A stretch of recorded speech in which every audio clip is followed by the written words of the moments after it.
and remap these values, remap all these values based on the information that we are we are going to use.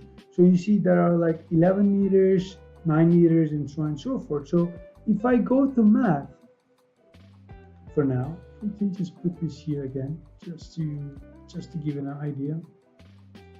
Okay, oops, not that one. Sorry. We can just leave it here. If I go to the math, and underneath domain, we will see remap numbers.